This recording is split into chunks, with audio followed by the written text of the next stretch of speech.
And now it's time for the best weather specialist in Montreal, our very own Stephen Bellina.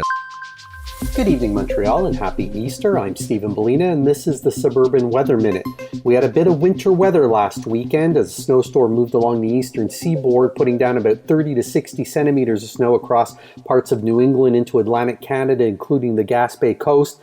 But here in extreme southern Quebec, we ended up with about 6 or 7 centimeters. Most of the snow fell along the U.S. border, about 20 centimeters down in Sherbrooke. It was enough to cover the roads and make things a little bit dicey for driving around on Saturday morning. All that snow was gone, though, by Monday as temperatures warmed into the single digits, and then by the middle of the week into the double digits.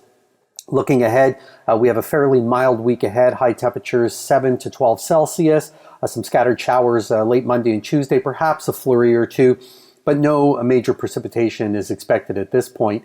Our attention will now turn to the great solar eclipse occurring on April 8th, an eclipse that will cover about 14,700 kilometers of the planet Earth. It'll run from southwest to northeast, crossing Mexico, the US, through the St. Lawrence Valley, into Atlantic Canada. It arrives here in Montreal around 2:14 p.m. on April 8th, reaching totality about 3:27 p.m. Totality lasting about a minute and a half here in Montreal. Less as you go north, more up close to 2 or 3 minutes as you head into northern New England. Hundreds of thousands of people will be moving around coming into the eclipse zone, so it'll be a busy day on the roads, that's for sure. It is the first eclipse in the Montreal region since 1932, first full solar eclipse, and it will be the last one until 2205. So get out and enjoy the event. It will be spectacular, assuming we have sunshine. It's not always sunny on April 8th. As a matter of fact, over the last 20 years, we've only had sunshine about 30% of the time on that date. So hopefully we buck that trend and we end up with a brilliant day. Protect your eyes. It is imperative you wear solar glasses, solar eclipse glasses. Regular sunglasses will not work.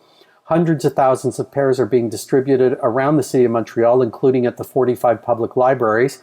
You can go to espacepourlavie.ca, the planetarium website, for more information. There'll also be a big gathering at Parc Jean Drapeau where you'll be able to get some free glasses there as well. You can always get an update on the eclipse and on the weather that day on the Suburban website, thesuburban.com, under the blog tab, the Suburban weather page. Until next time, I'm Stephen Bellina.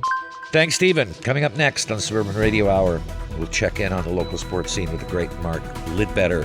But first, we're off to the CJD Traffic Center. Check on the roads.